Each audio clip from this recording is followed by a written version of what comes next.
Hi folks, thanks for joining the webinar. My name is Joseph Lopez from PROSTEP. We'll start in about 1 to 2 minutes so we can wait for everyone to join in. Then I'll hand it off to Brian for the presentation. If at any time you have any questions, please feel free to submit them via the chat box. There'll be some breaks in between the webinar that we'll have a chance to answer them. The webinar will be recorded and posted on our website at webinarsbyprostep.com. Sit tight and we'll begin shortly. Thanks. Hello everyone, my name is Brian Scouten. I'm a sales executive at PROSTEP Inc. And today we want to talk about securing your data and how to keep ahead in your secure data exchange. So welcome, and if you are having some trouble with your audio, I think a computer probably works best, but you can also have a dial-in code that's provided in your email, and then dial in and get your access code. My name is Brian. I'm a sales executive. I've been with PROSTEP about 10 years, doing PLM integration work as a consultant and team manager. And I'm here with Joseph as well. He's helping me out with the webinar, and he'll be also fielding some questions and maybe get some discussion going later on. So this webinar, what we want to tackle is some challenges in your data exchange, the risks associated with not tackling that more immediately.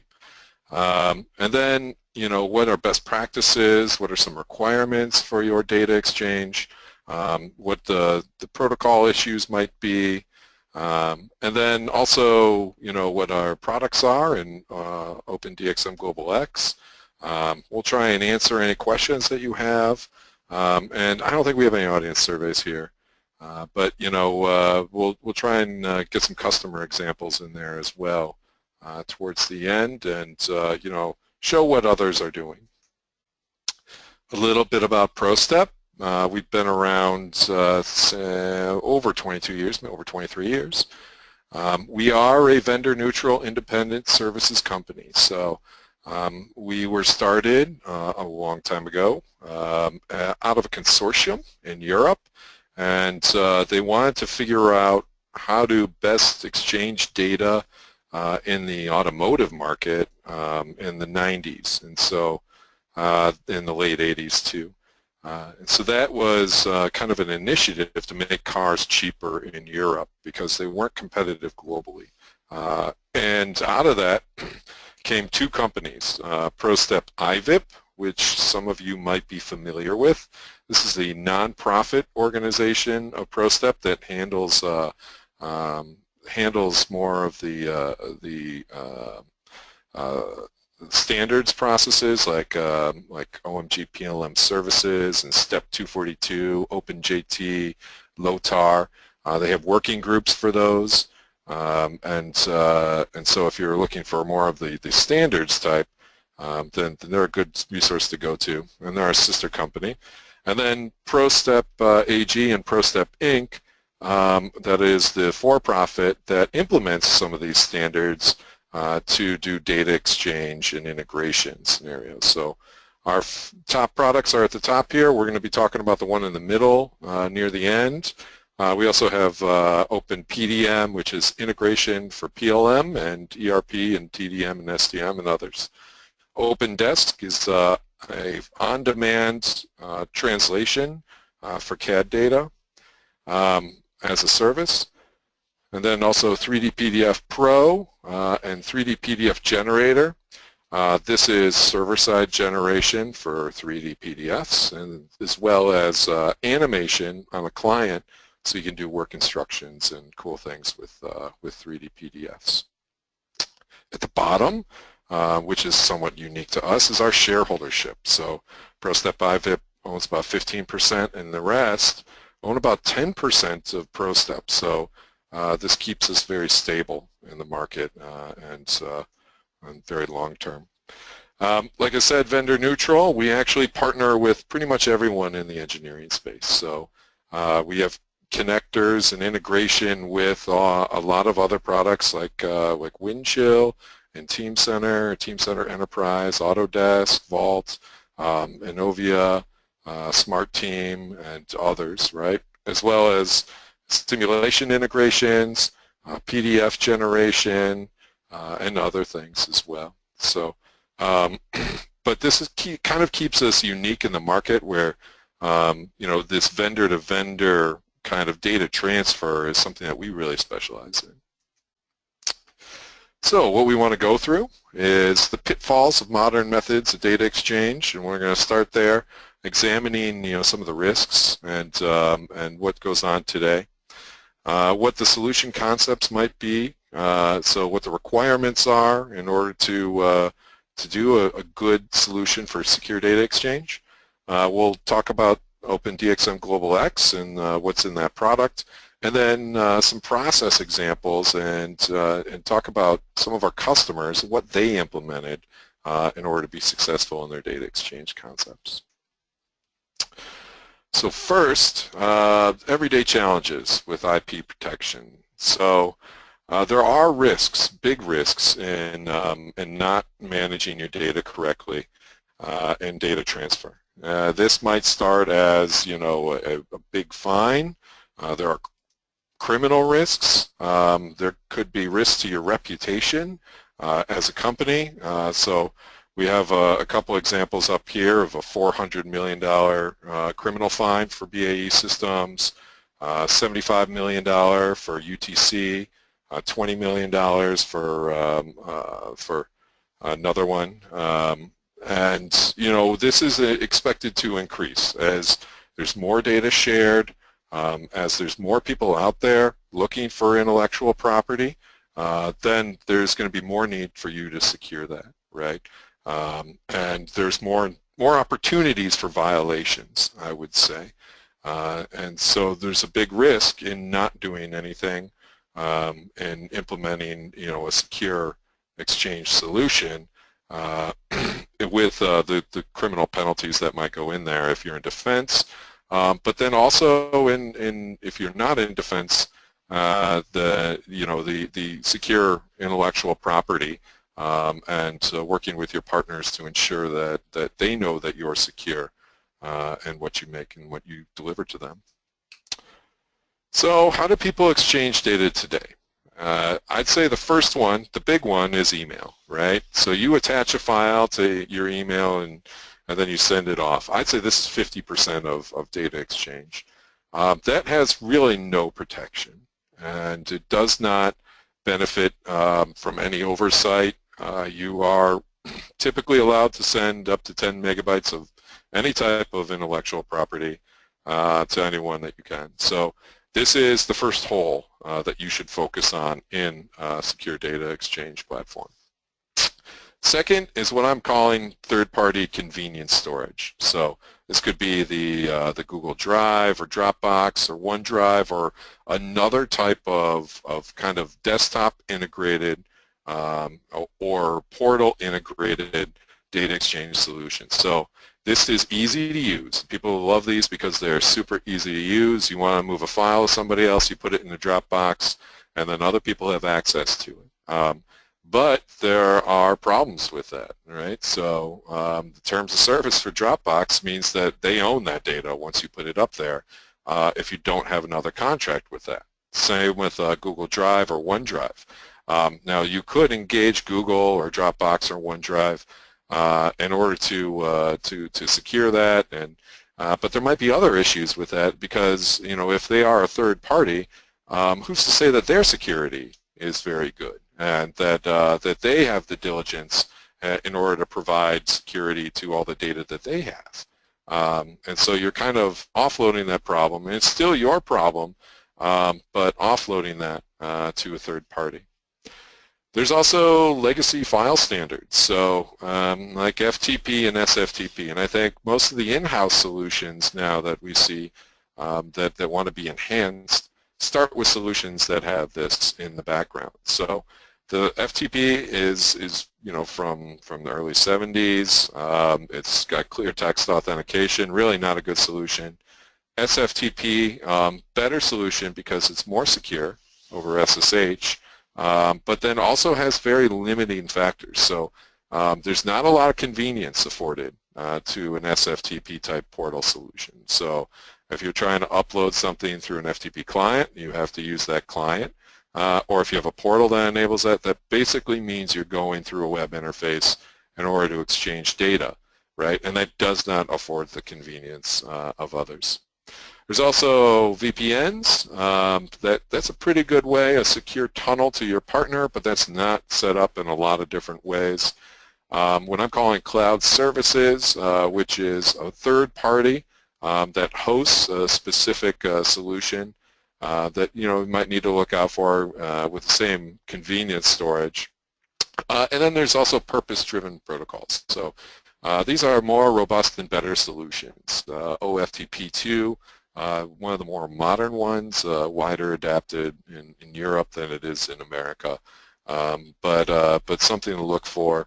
And also doesn't have a lot of convenience associated to it with the standard exchange. You need a portal that can drive that. So failures with the paths of least resistance. First, emails, right? We see that things have been going out in emails. You look at what WikiLeaks produces every day, and you'll see that that is not secure, right? FTP, you take a look at that. It's not secure in the server, possibly. It's very convenient. It might have a legacy information. SkyDrive, Google Drive, other third-party convenience tools. Need to watch out, because you don't own that data. It's exposed. They might have bad terms of service. So if somebody, rogue actor within your enterprise is starting to use a Google Drive, then Google might own the content that they upload in there. So some of the old protocols are really ancient. This, and really they come from a different time. This is, pre-internet times when you really had to establish a connection, which was, less visible to the rest of the world in order to transfer data. And those are tackling different challenges than you might have today, in effect, right? So you have SMTP that started in '82. You have FTP from the '70s with clear text authentication. These are protocols and standards that don't accomplish modern convenience and don't accomplish what you're really looking for. So cloud services, do you have the rights to that data? Do you contractually own that? Do they have the policies that need to be supported there? So do you know what their security policies are? Do they encrypt the data as it goes up? Is it exposed? Have they had breaches in the past that might expose your data? Do they have logs and audit trails that you can readily get to see who's accessed that? And are you really in control of who can actually get that data in the end? So why are people doing it? You might have an old system. You might have, Dropbox or something of that nature. But convenience drives largely data exchange solutions, right? And that means that some of the requirements for that might not be fulfilled unless you're really focused on that. And convenience and security historically have, kind of a clash, right?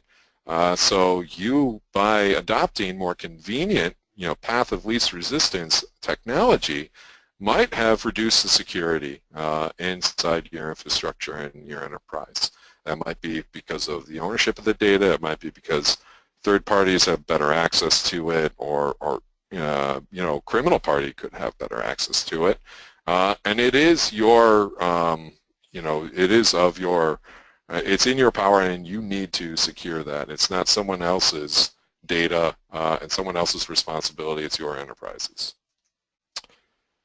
So take a little break, or we'll see if there's any questions now. Yeah, Brian, we have a couple questions here submitted via the chat.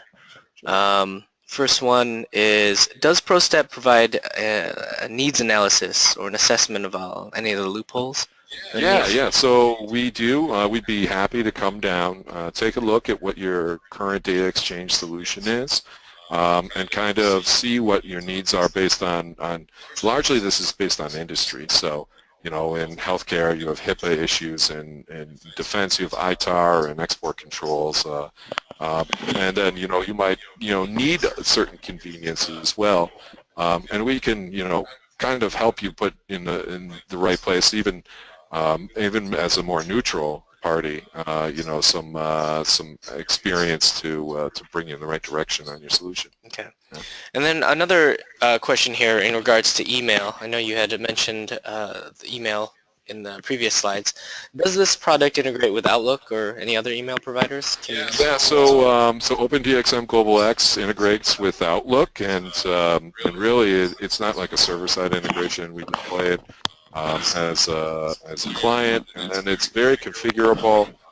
You could have anything that you send and you attach natively in your Outlook to be pushed through the server, and have it put through the OpenDXM Global X server so that there is secure transmission, and that will make sure that there is no inbox reception of what that data is, right? So really securing that data through the email portal. Yeah. Okay, looks like that's all the questions for now. So. Great. Okay. Well, so let's talk about some solution concepts and requirements for secure data exchange. So first, what are some high-level requirements for getting in data? Make sure you have the right information, right? And in engineering, this is important, as you don't want to be building to the wrong version, the wrong iteration. You don't want to have old legacy data. Make sure you have the appropriate IP exposure. So if they don't need the product manufacturing information, don't give it to them, right? So get the right data to them. Make sure it's the correct configuration. Make sure it's what they need, and it's only what they're going to be building, and that might be an engineering configuration or another. Make sure it's only to the one person, so very controlled access. This typically means that the recipient needs to validate, who they are through some type of authentication procedure, and that means that if it's forwarded to somebody else, that they're not going to be able to get to it, right? It also needs to be auditable.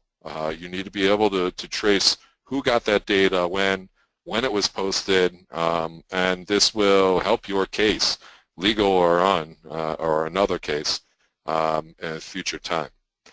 It needs to be at the right time. So, convenience is very crucial to this. You couldn't have lag time. There needs to be able to have an update in the field that's exposed through a lot of different IT channels to ensure that convenience is in the forefront. Make sure it's in the right format. If they're looking for a drawing, give them a drawing. If they're looking for 3D, give them 3D. If they need 3D but not, not something they need to modify, maybe give it a lightweight, right? And then make sure it's globally accessible, that it supports portals, different types of protocols that are engineering data exchange protocols, and other standards, for data exchange. So, to start, we have what we call a standalone simple type portal solution.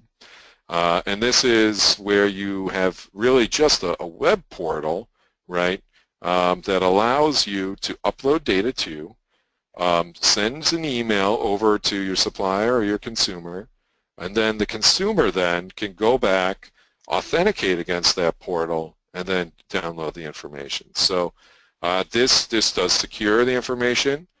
It's not always, the easiest to use. It's very simple to deploy. It's fairly easy to administer. It's free. We have a free version of OpenDXM Global X that supports this type of use case. It has good basic security, but it's not integrated. It's not automated. It's not as convenient as other types of solutions. Can be hard to customize depending. And then if there is fees or user configuration need in the administration, that could add up after a while with not giving you a whole lot for the bang. There are some more advanced portal concepts that kind of expand on that.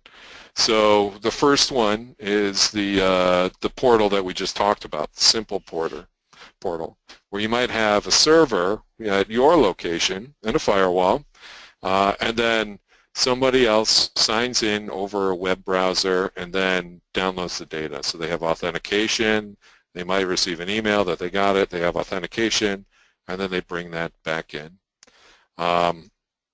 Another type of advanced concept is what we call an agent. And that is, in another location, there could be somebody who has a personal computer that also has, a process running on that computer, on that desktop, that looks for new information that's available here. So they're using the computer's authentication in order to do the synchronization, and then provides a little bit of automation to bring that data already to them, right? So the agent is somebody who's looking out for that new data that's made available in the server location. So that's a little bit more convenience, right? We have what we call batch mode, and this is, maybe moving large sets of data and moving that behind the scenes. So it could be that you have a folder that you want to move the data over to. Everything you put in that folder then gets put through the secure protocol and then transferred to another location that's already predetermined by the server, right? So this is another way to kind of expedite that communication. There are more advanced functionalities that you could do. You could have a remote file vault that is also part of the same system that you're using, right? But then it really helps that the it's more interoperable because it's behind the scenes, this file vault communication, and it's transparent to the user. They upload something locally. It's available throughout whoever it should be available to that's defined. But then they can access that locally, and then if they need something from the vault in the other location, they can bring it down here.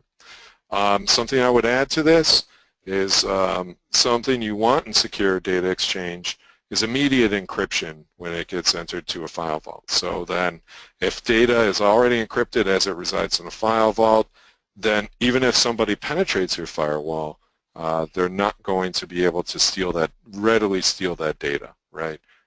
There's more encryption to that, right? This could also then have a localized converter or another process that goes along with it. This could be that you want to step things, so you want to do quality checks with your supplier as they enter the data there to ensure that they have right metadata filled out, or if it has the right tolerances, or whatever your needs might be. You can do that locally, which means that you don't need to move that data over a long distance before and do the quality check before it gets pushed back up to your location. You do remote data vaults, like I said before, but it could be that you have another supplier over here that's close to your second location that can then interact with that remote data vault and use the same data for the server here, but then make it easily accessible and faster in the download and upload processes. And then finally, you can do a system integrated, fully automated type design. So that could be that it is a server over here that integrates with your PLM system or your ERP system, or another system that warehouses documents for that need to be maintained, and then that integration is driven from the system's interface. If you're in PLM, you might say then select what you want to transfer, select who you want to transfer it to, click the button, It then packages that data appropriately, figures out where it needs to go, brings it down, deploys that data, and maybe upload it to their PLM system in a more of a direct integration between those different systems in the format that they need, the configuration they need, with the metadata they need. So there's a lot of checks in there, but we could do that fully automated, and that's done in quite a few use cases that we have. So some big requirements, mostly for convenience sake. Some of these are needs to have. Some of these are nice to have. A lot of them pay for themselves, right? First requirement is that simple portal solution. A web-based browser that everybody can get access to and supports secure file transfer. So that's common to any type of solution. Outlook integration. So when you see that your email is pushing, most of the data through, people are just attaching things and sending them out. That's the biggest hole in your enterprise. Then also Dropbox-like functionality. So we call this a desktop plugin, but maybe somebody looking for, and Windows Explorer integration, somebody looking for a file is just going to move it over to that synchronized file, just like in Dropbox, and then it shows up on the other side, right, to people who can securely authenticate to that. Windows Explorer integration, this is actually syncing files from the repository to like a network file, but it's directly integrated on your desktop and uses that authentication. This is something that, like the other plugins in drag and drop, you can do that at a more network level. PLM system plugin, like in Team Center, you can select your your revision rules and select your recipients, and it pulls all that data over there. What format needs to go in, what documents need to go, what don't need to go. Maybe they don't need the native CAD, just the lightweights, or maybe just the PDF or something like that. And then that'll package that up automatically and send it over to your recipient. Now, so definitely the kind of cascading order here for what the needs are for how to secure your data.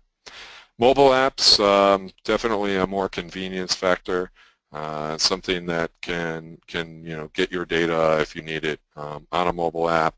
On a tablet, maybe if there is people down a shop floor with that, then they might need something like that.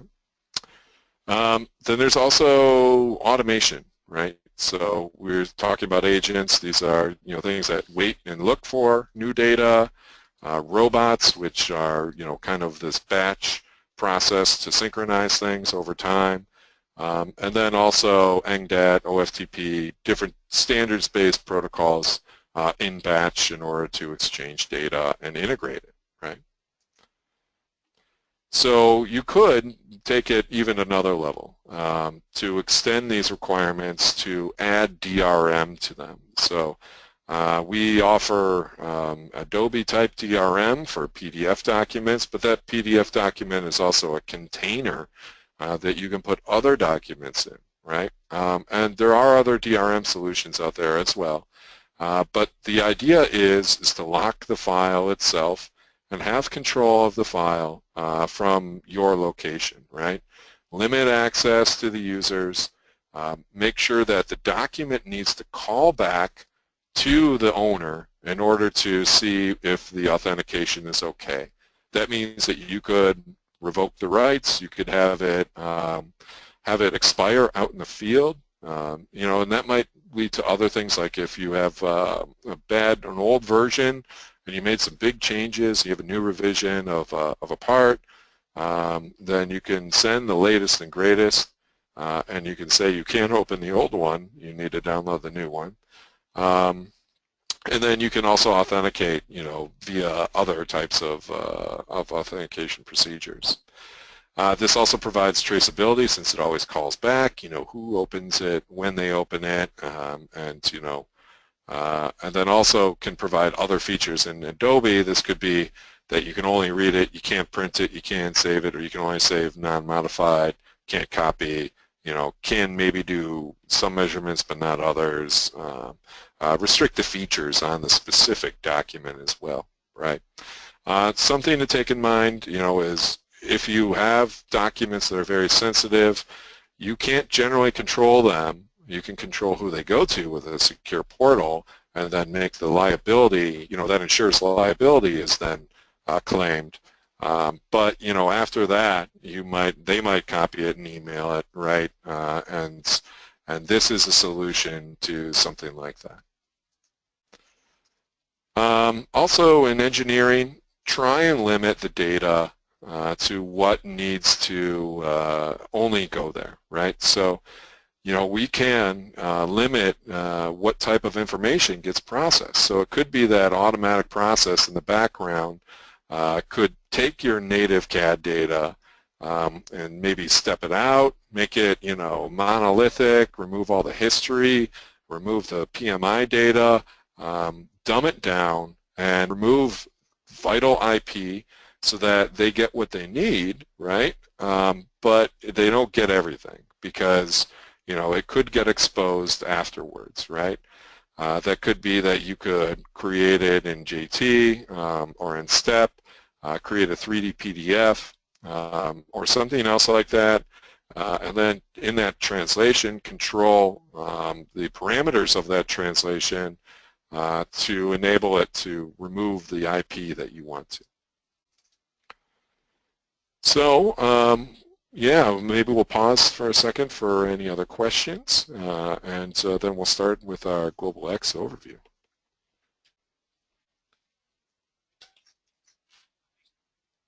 Okay. So we have a couple questions coming in from the chat box here, Brian. So first question is the product more of a file storage or a file transfer, or is it a little bit of both? And are the documents encrypted both when transferring and in storage? Yeah. So it is actually a little bit of both. So the process is if somebody wants to upload that, it could be through a desktop integration or through the portal or through PLM integration. Those documents are immediately encrypted and then stored in the vault there, right? And then it depends on the setting of your Global X server whether or not it goes away. So that document might be there in that vault forever, right? Typically you'll have it so it gets cleaned up every so often, and we're going to purge that after a couple months to make sure it has space. But it resides there encrypted in the vault so that anybody can access it later on, right?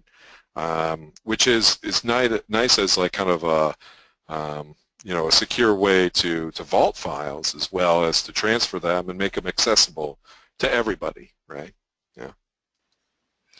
And then one more here. We have, does the product integrate with Active Directory?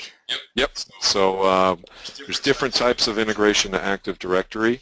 There could be one that's out in your enterprise or extended. And then also for desktop integration and other types of integrations that are client-side, then we can utilize LDAP or Active Directory in order to provide that authentication to make it more seamless and more convenient to transfer. Yeah. So that's all the questions we have here. Feel free to submit any questions via the chat box. We'll get to them at the end of the webinar as well. So awesome. All right, well, let's keep going with the Global X product overview. So Global X summary. Let's start with this. We want to, with Global X, make it convenient, right? And then make it secure, auditable, invisible, and provide transferred encrypted files between applications and applications, A to A, and businesses to businesses, B2B, right? So core to that is, providing convenience, security, encryption, auditability, visibility, and integration, but first, connect the business partners to secure the data. Second, connect the applications, to provide more convenience and automation. So major features that we have here. First is security. So heavy encryption, and we'll go through that a little bit in the future. Make sure it's flexible to what your needs are, and provides, I think all this provides extreme amounts of security to ensure that you're compliant, with your standards in your industry. Flexibility. So, you might need different use cases. So you might need to be able to configure different things. Some, might need to have quality checks or data translation. Some might need integration to other systems. Some might need strictly just replace email, right? And securely transmit data that way. So, you need a system that's going to be flexible and scalable. Processing, so this might be data processing for automation of quality checks or other types of engineering type processing, translations, metadata analysis, but be able to do workflows in the background that can support the type of data translation or data exchange that you need. Integrated notifications, that could be through email, that could be through client applications with little pop-ups, but certainly this is vital to data exchange, that you can notify users of new or changed data. Be able to transfer huge volumes of data and over bad connections. So some of the old protocols kind of fall down on this, so you can't transfer terabytes of data over the WAN and do it securely just because maybe the data, the connection gets broken, or the protocol is just not able to handle that effectively. Integration to back-end systems, so that's something that we really focus on in the engineering domain and PROSTEP, but it should be known that you should be able to integrate it with other types of systems and make sure that data exchange is as seamless as possible. Make it easier and more convenient with automation, with automated notifications and synchronization between these vaults, and make it easier through automation, and make sure it's scalable, so that you might have one location in your enterprise that has this available, but how do you best support a second or a third location, or how do you best support a partner integration? Make sure that there's already solutions out there that can do that, and GlobalX is one of those solutions. Make sure that we have exchange KPIs and reports, so you can do automation, and make sure that all the data is transferred and auditable.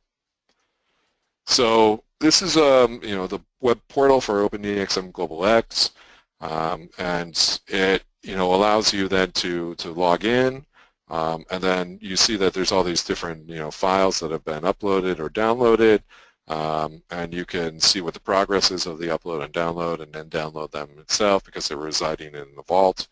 And then you can also see, you can select it to do more zipping, or provide stop and start for I want to pause the transfer. But it can handle big files over long distances because we have our own proprietary protocol that we use in order to accomplish that. Security. So we have this high level of security. We use what we call a hybrid encryption technique.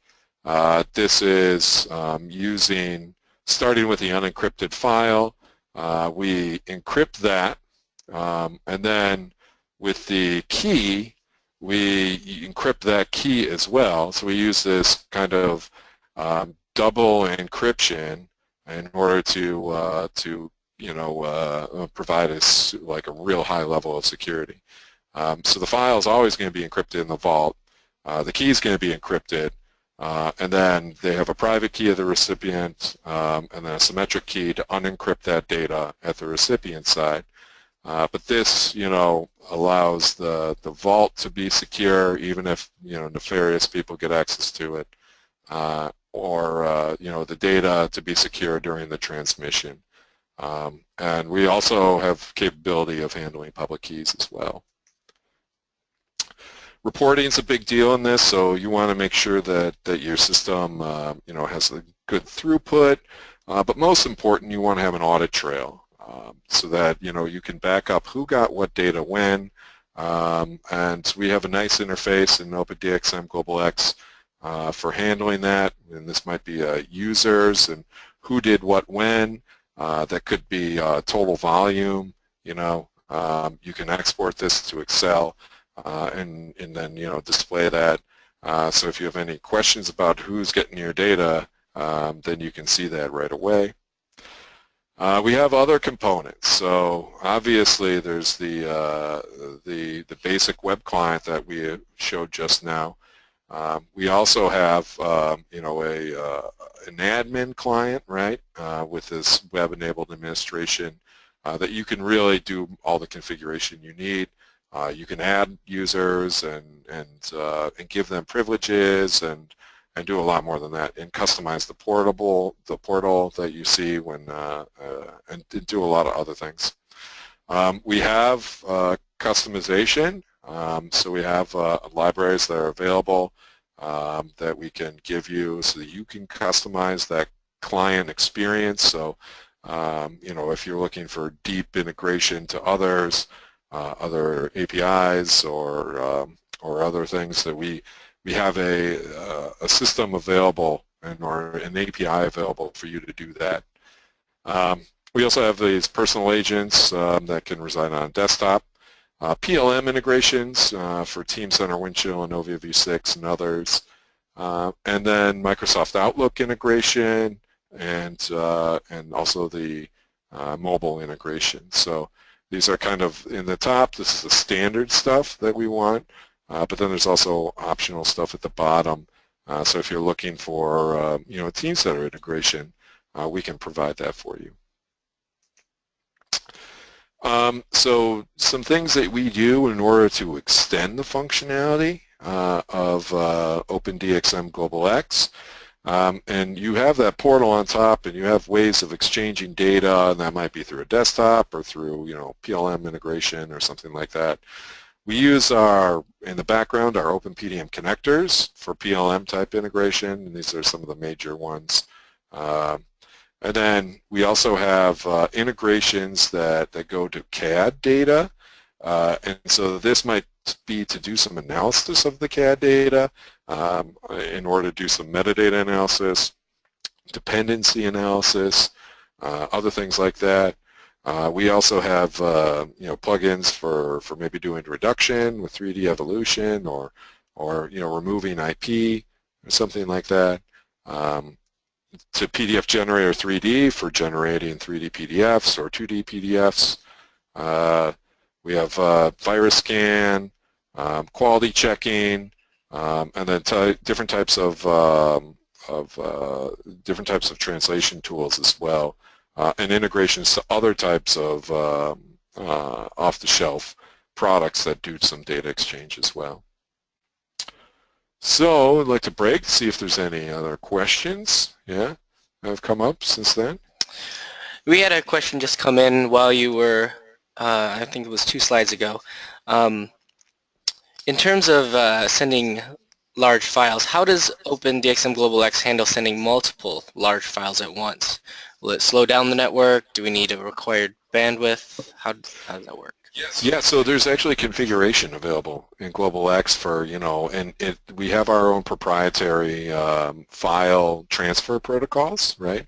But you can say, I want to use up to this much bandwidth, I want to maximize that, and then I want to, kind of do a quality of service, so that we can say, oh, well, these are prioritized over another. That's available within the product itself.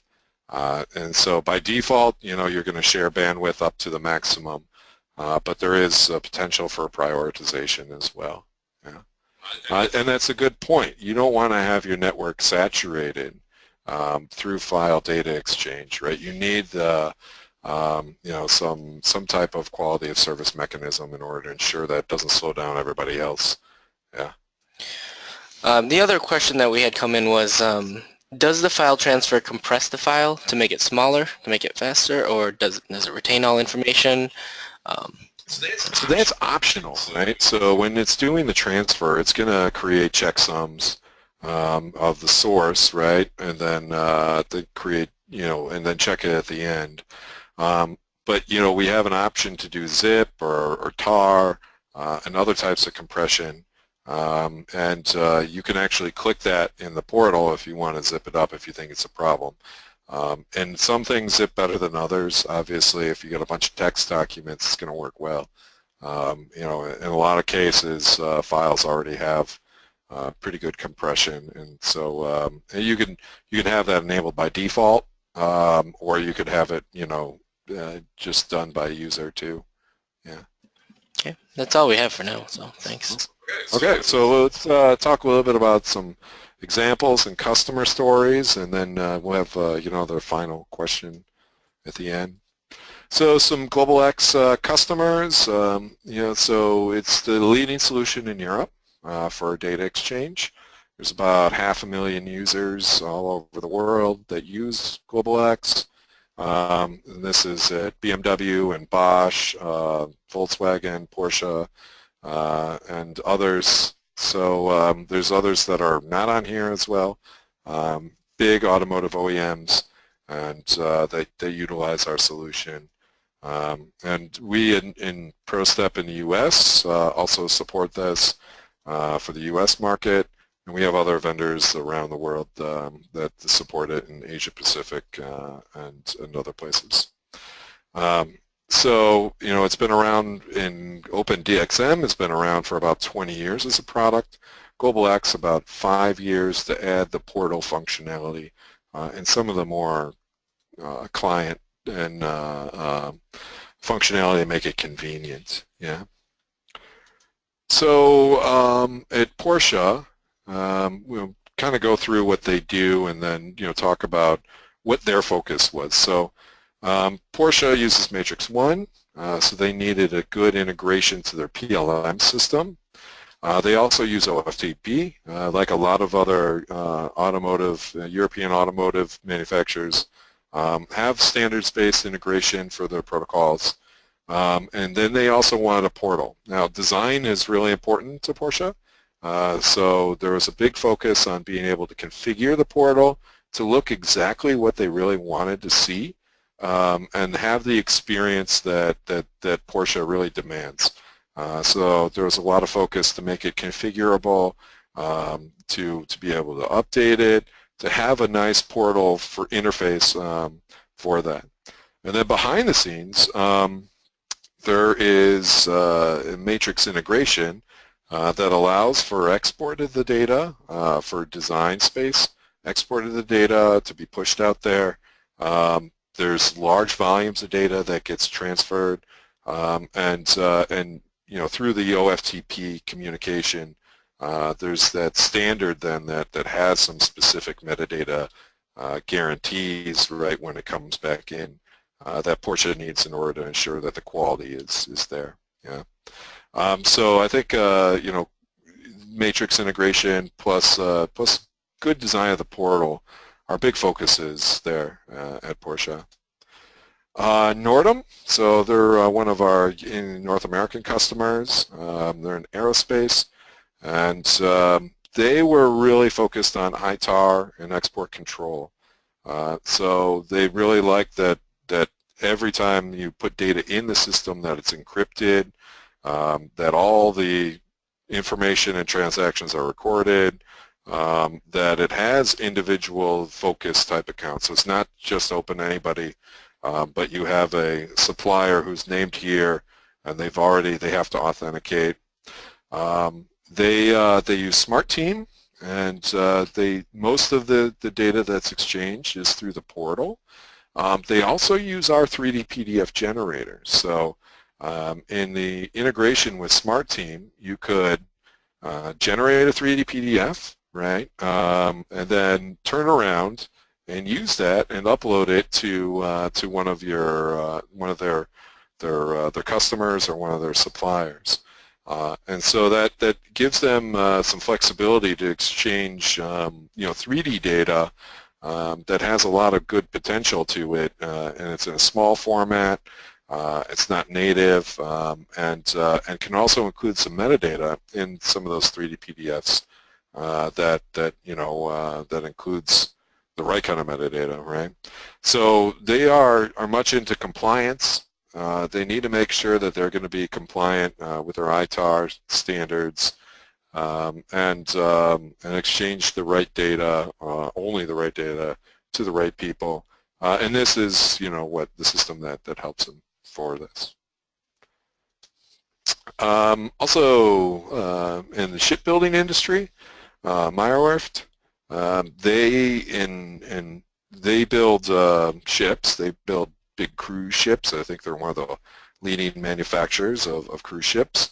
And this is one of the largest engineering designs that you can actually create.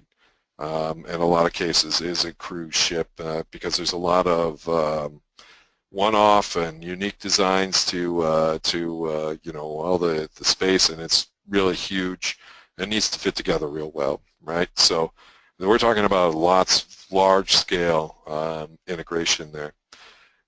We use GlobalX there to do direct CAD data exchange between some of the suppliers and Meyer Werft.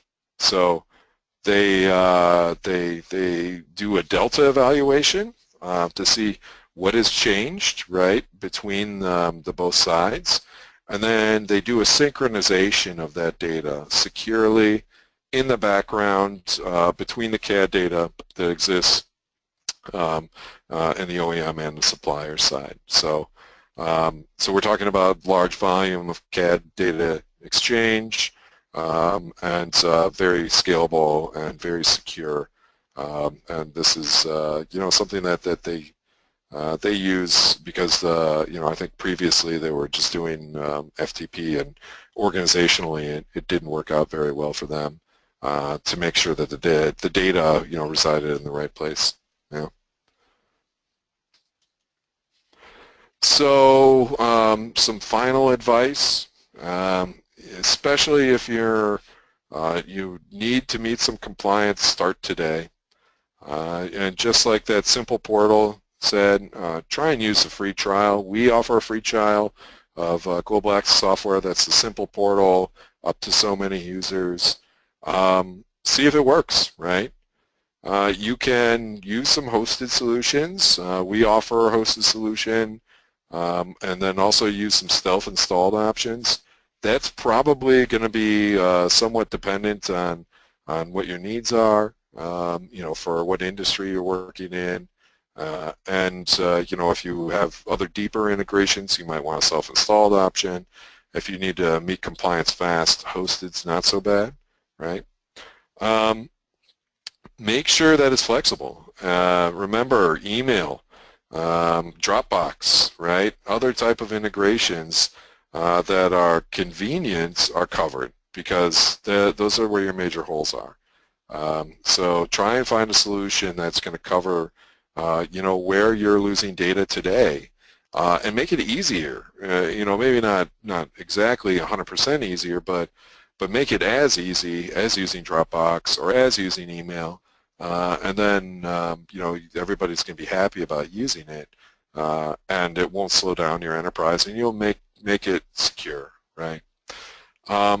Go after desktop, web-based, and Outlook initially. I think it's definitely the right way to do it. And then think about how to protect data after it's gone. So certainly if you implement one of the solutions, like a portal solution or some of these solutions that require authentication before people can get the data, you're going to know who's received the data, right? But that's not going to protect it afterwards. You have to trust that those people and their NDAs and other things are going to secure that data. But if it's that vital to your company, you better make sure that you cover it with something else, like DRM, or you take out the right IP so that it's not just directly manufacturable if it gets into a competitor's hands or somebody who wants to undercut you. Then make sure that you take out data before it's transferred and not make that accessible to everyone, right? So I think that's about it. We've got obviously a bunch of customers all over the place that use this in automotive suppliers, aerospace, shipbuilding, engineering, electronics, other things, and quite a few. Like I said, it's the market-leading data exchange solution for engineering in Europe, and we wanted to finally, just like the question earlier, if you guys are interested, reach out to us. We would be really happy to come down and do an on-site assessment and talk to you about what your existing system is, and then say, hey, maybe you should shore up these different channels, put in place a portal solution or put in place another solution, and go from there. Yeah.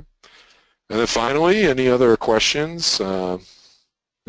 Joe's shaking his head. No questions. Right. But all right, great. Well, yeah, thanks for joining. Yep. Yeah. Thanks again for joining us. Again, you can visit us at webinarsbyprostep.com to view the webinar recording. Feel free to contact us at any time here on the screen with any questions. All right. Thanks again for joining the webinar. Yep. Thank you.